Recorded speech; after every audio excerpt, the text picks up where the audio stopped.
Perhaps ironically, this episode actually has a topic which would, under normal circumstances, be extremely controversial, but doesn't really discuss or analyze it, so I don't really have to bring down the controversy box this week, so that's nice. What's funny, though, is this episode is actually very significant for two very big reasons. Odo and Win. Adama Win or Win Adama. I always call her Kai Win because, well, of course I do. The first initial storyline idea here was that Bareil was actually going to become the new Kai. And I don't mean that in the sense that it was in the first draft. I mean, they had that planned since Bareil first showed up. In fact, some people have argued, although there is no evidence of this, that this has been the plan since Opaka was removed from the equation way back in Season 1. I don't know how true that is, but it makes sense to me. It's especially true since they would actually later on do what is functionally the same concept with another character, Commodore Ross. The idea is there's the obstinate bureaucrat type character, right? I've talked about this so many times, and it comes up all the time in Star Trek. It was one of the most common types of roles back in the original series and through a decent chunk of TNG, and it still kind of continues in a lot of other Star Trek. You know, you've got that person who's an admiral, or a religious leader, or a political leader, or a diplomatic leader, or whatever. Someone who is in charge, who is basically against the good guys. Admiral Nechayev is probably the worst example of that overall, because Kai Wynn, while she technically qualifies as this type of character, is mostly just pure evil. But I digress.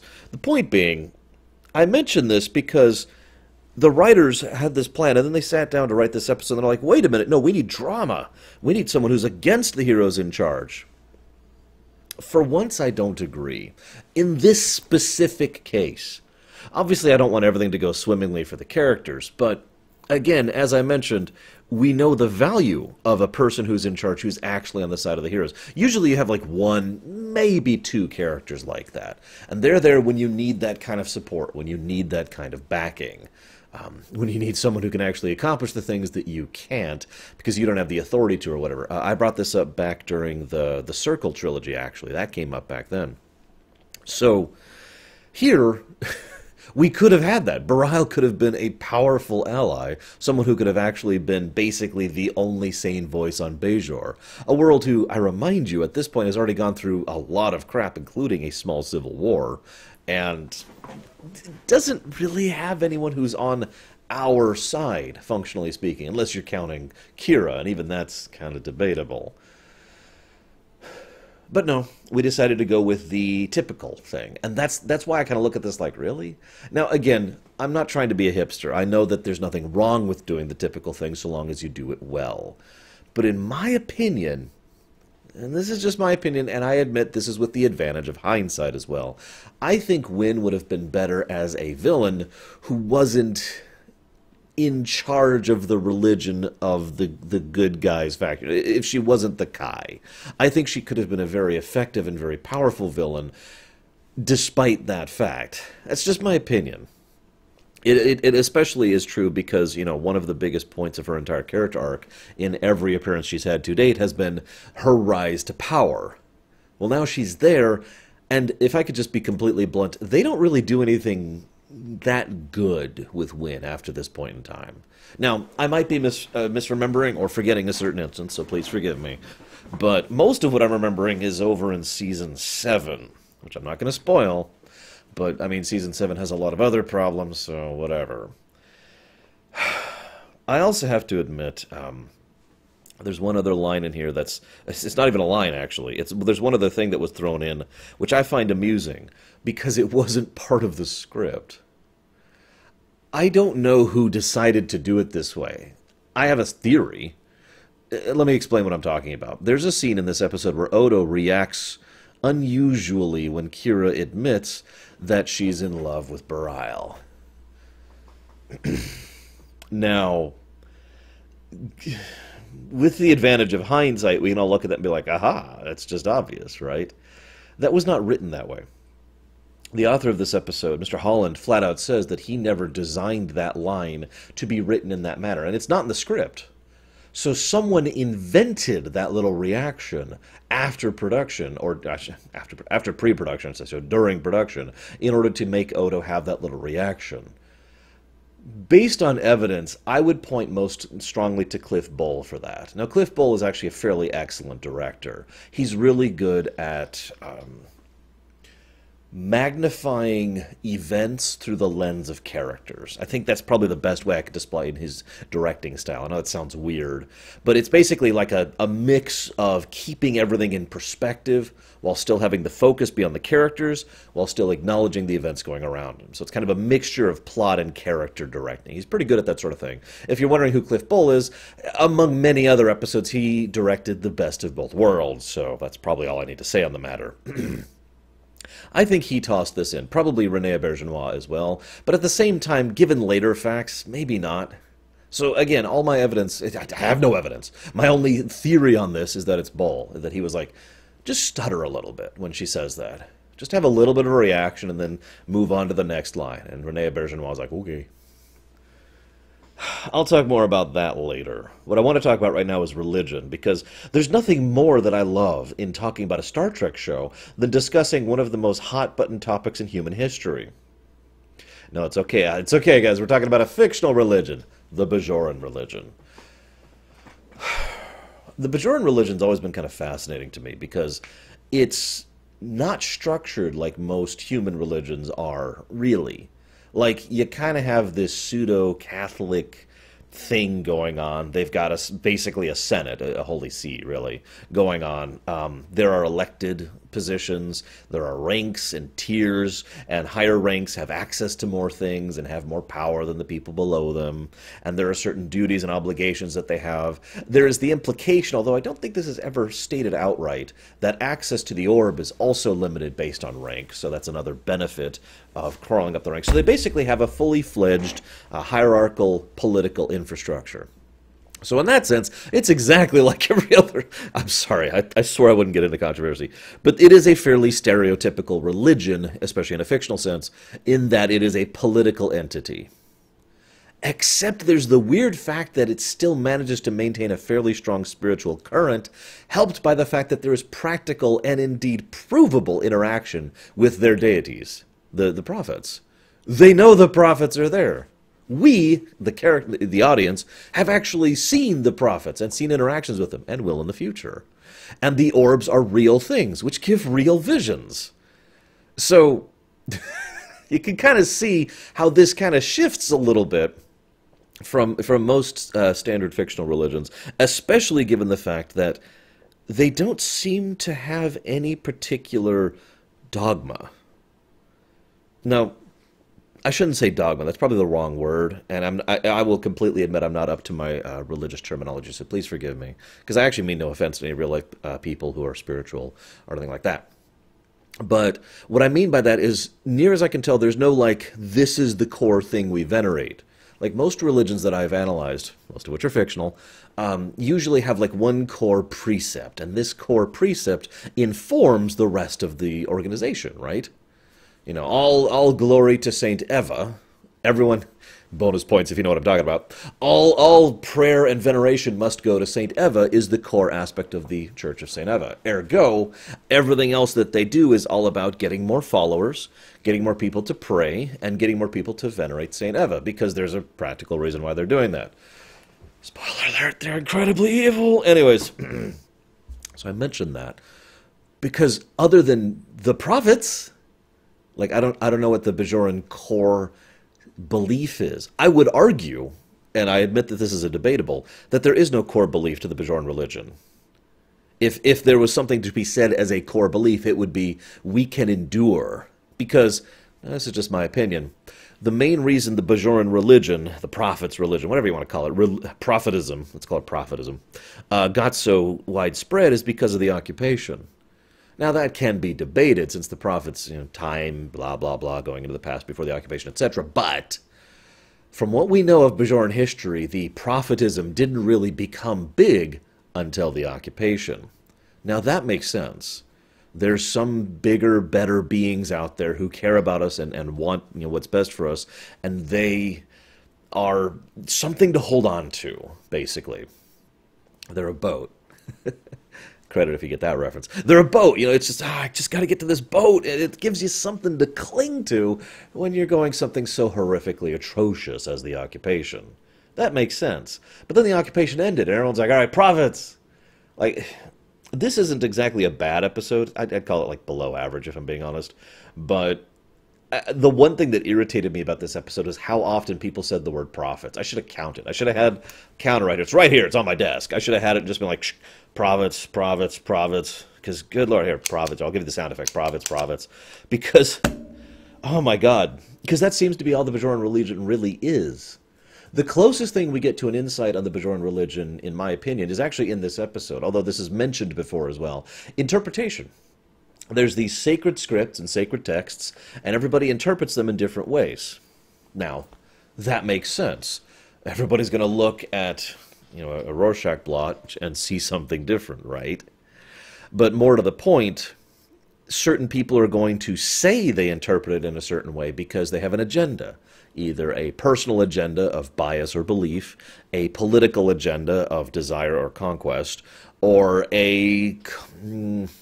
let's call it a cooperative agenda, where they're saying such and such because it will benefit someone else, either because they get something out of it or because they care about that other person.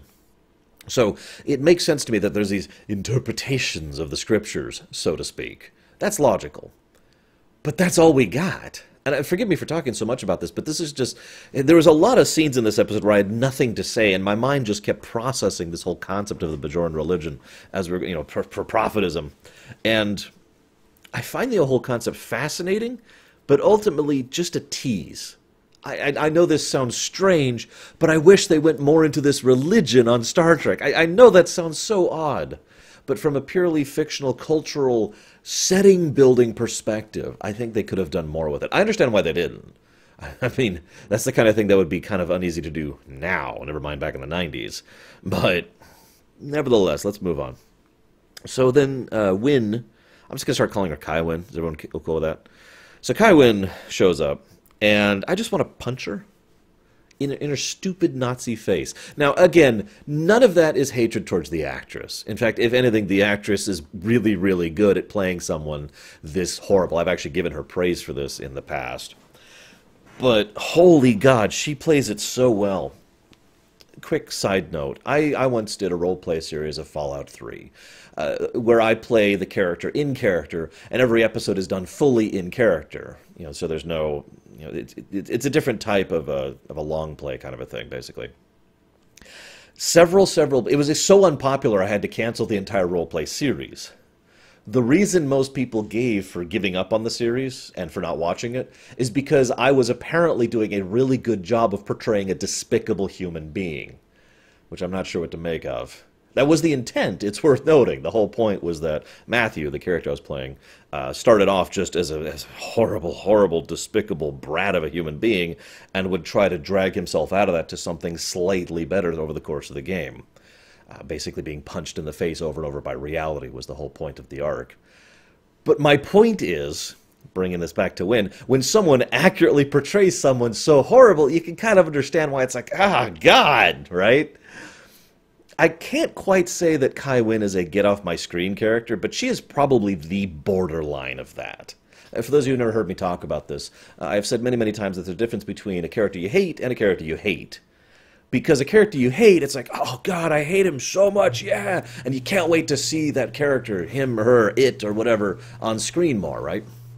And then there's a character you hate, where every time it comes up, your enjoyment of the work is reduced. Where you actively start disliking episodes or games or sections or chapters or whatever when this character is on screen, quote unquote. Thus, I try to differentiate these two character types between a character you hate and a character you just want off the screen. Makes sense? So Kai Wynn is like right on the edge of that for me because, ugh, God damn her. She's so damn smarmy. I call her the worst kind of politician. Many times when discussing fictional works, I talk about the two types of politicians. There's a type of politician who's really good at being obfuscating and... Well, let me rewind a bit.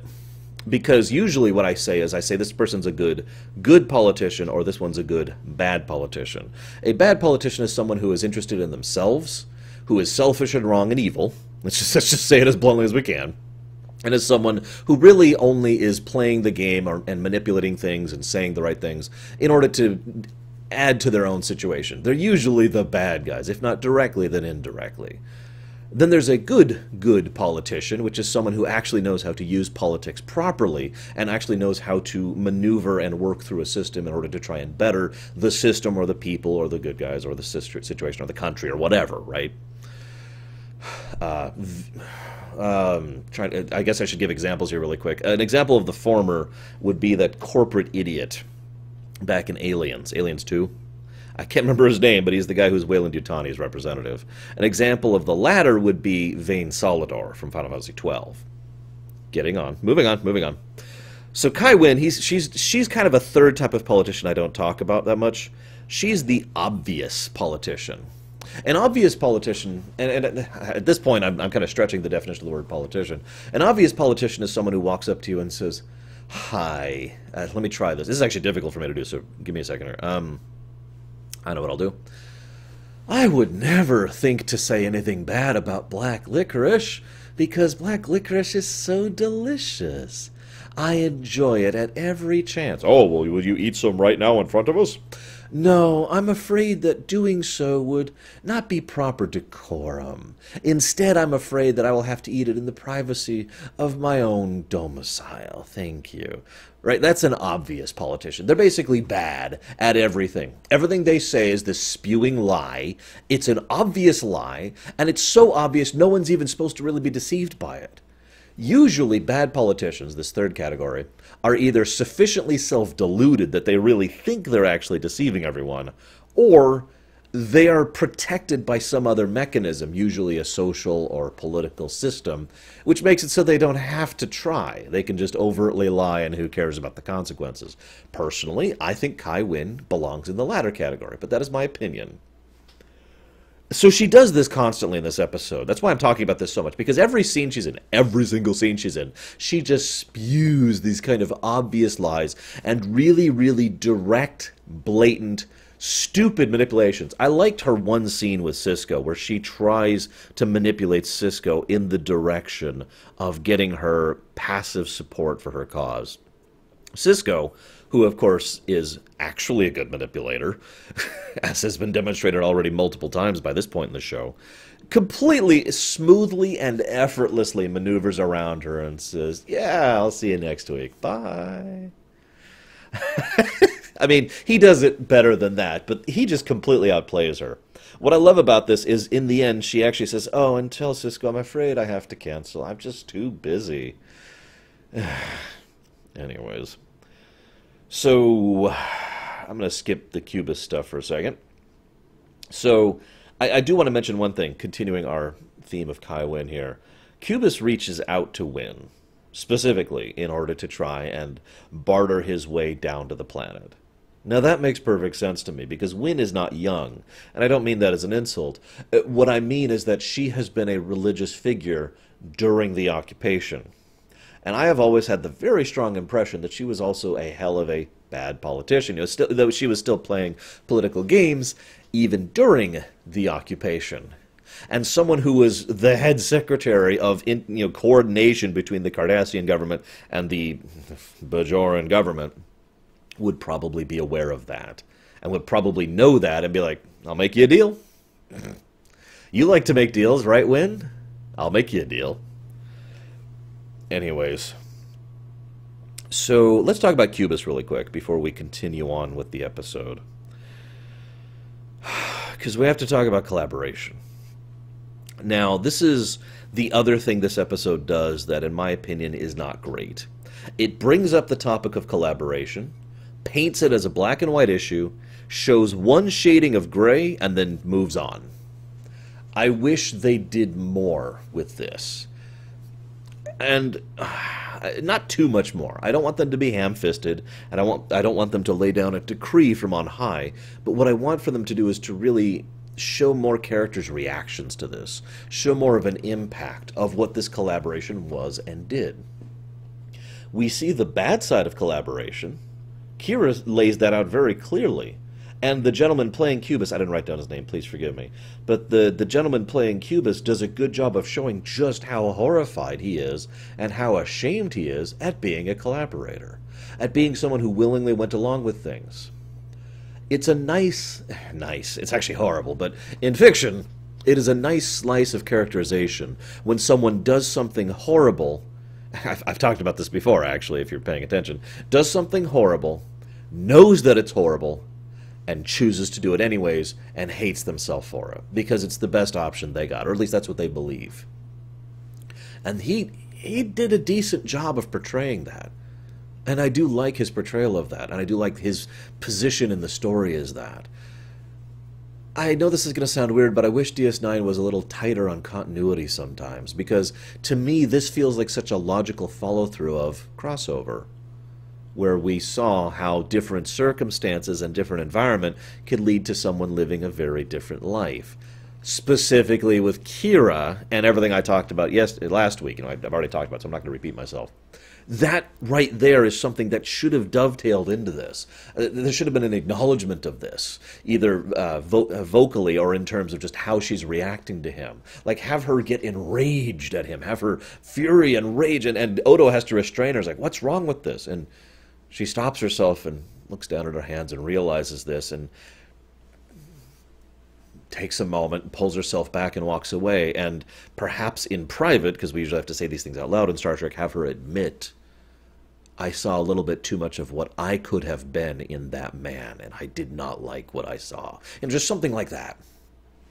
That would have been nice. Anyways, so they mentioned the Ilvian Proclamation. I believe this is the only time they actually mentioned that, which is funny because collaboration will come up in the future as well. The Ilvian Proclamation is another one of those things that's a great idea that they don't explore at all. I picture the yelling, the ranting, the screaming, the public voting, the religion, the various religion. I almost said the religious cast. It's not Babylon 5, I swear. The religious crew, all of the religious organization, the Bajorianisms, Bajoran priests, I don't know, the Vedics, the Vedic Assembly. All of them just constantly getting involved in this debate of what to do with collaborators, especially known collaborators. Because, well, what do you do? Can't you just see that argument? That shouting fest? They agree to be exiled from Bajor. That sounds so much like a compromise to me. Like, some people probably wanted to have them executed on the spot, or have all their stuff ripped away from them and given to the government, or given to the people, or tear them out of the streets and whip them in the streets or something, and people could think of all sorts of horrible, terrible things to do, these collaborators. But then there are people who are like, these people were only doing what they had to do to survive, and they were trying to help us, and they did it to save Bajor, and they didn't do it out of personal greed, and blah, blah, blah, blah, blah. And so you could just see how the like 5 different sides of this debate could all develop. I like the exile compromise, because it's basically the only compromise that would satisfy everyone, by basically removing the problem from the equation. Go away. All right, we're done. Because nothing else is going to satisfy all concerned parties, is it? So,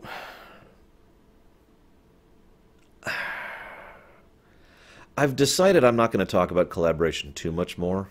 It is an unpleasant and dirty topic. I kind of actually already talked about it last week when it came to talking about crossover, so I don't really feel like repeating myself on that either. I do like, like I said, I do like how the episode does show how collaboration is not actually a black and white issue, because it shouldn't be. You can't tell me that there weren't people who were working with the Cardassians because it gave them perks. Because they were selfish or greedy or evil. You can't, or petty. You can't tell me there aren't people who were doing that.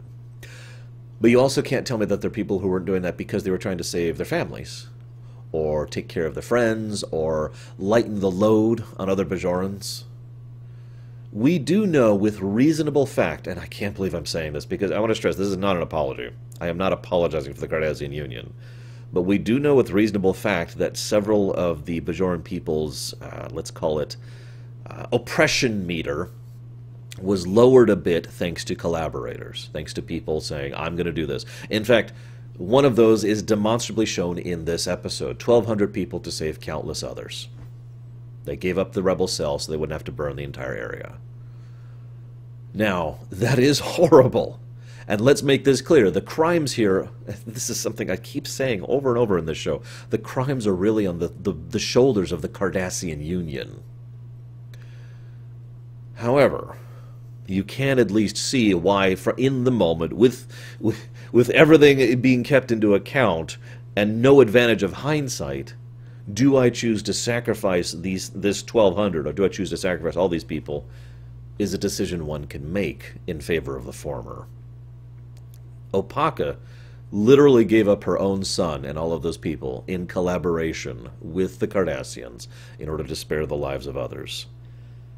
And what I love most about this episode is that at no point in time is that portrayed as a question of whether it's right or wrong. That's almost removed from the table entirely. Instead, it is shown as what it is, a dilemma. Because a true dilemma has neither a right nor a wrong answer, only answers, and the permutations that result from them. Opaka lost her son, and saw to the death of 1,199 other people as a consequence of that action, and saved many others from basically needless slaughter. Did that have any impact? Did it change anything? Was it correct? Well, those are things to be debated afterwards. And that is the one thing I will give this episode. Moving on a little bit here. Oh yeah, actually I do have one more thing here, really quick here. Bareil takes the blame for Opaka. Now the episode portrays that as a personal choice, that he had so much loyalty to Opaka that he was willing to take the blame for that to spare her it. But I can't help but notice that there's another reason to make that choice. If the truth about Opaka doing this came to light, what would that do to the Bajoran people? Keep in mind, Opaka is an absolutely legendary figure amongst the Bajorans. Not just spiritually, culturally. She is the closest thing to a legitimate singular hero the Bajorans, as an aggregate, have. To hear that she was a collaborator? To hear that she sold out her own son?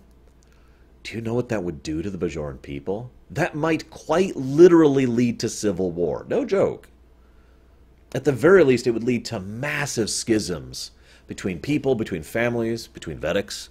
We might literally see a second church be developed out of that as a consequence of that knowledge. Because we've already seen many, many times just how anti-Cardassian these people are. As I've pointed out before, simply the implication that you're doing business with the Cardassians is enough to basically stain your record, your public appearance or persona or whatever, forever. That's all it takes. A known collaborator? That's much worse. And keep in mind, with the information they had, they could prove this, so it wouldn't be a debate. It wouldn't just be flinging mud. Now, I mention that because I like to think that Bareil was enough of a long-term thinker to realize that if the truth of that came out, that would have been it. That he had to accept the devil he knew, and God, I don't think I've ever said that more literally, in exchange for avoiding the, let's call it the undiscovered country that might be coming. Now, as an aside, just really quick, I do have to say that probably the one and only smart thing that, Wynn, that Kai Wynn does in the whole episode, is she accepts this bargain in order to fling mud at Bareil. Why? I don't want to get too much into real-life controversial topics, but let's just say that here in real life it is a demonstrable fact that if you accuse someone of something, that will hurt and in some cases ruin their reputation in a way that will damage their ability to function either politically or economically or in their job or career or whatever. That is a proven fact. If that accusation is proven wrong, it usually doesn't change anything because that's not how that works. In fact, one of the other unfortunate truths is that too many people seem to presume that being accused means you're guilty. I could just walk up right now to some person on the street and say, "This person mugged me." How do you think people are going to react to that sudden approach? Like, "Oh my God," right? Or I could accuse someone over the internet. That's so easy to do nowadays and be like, he did this horrible thing to me, or she did this horrible thing to me. It's an accusation. That's it. That's all it is an accusation. So, taking in, let's remove real life from this for a second. Think about the Bajorans and everything I've told you about the Cardassians and how they view Cardassian interaction.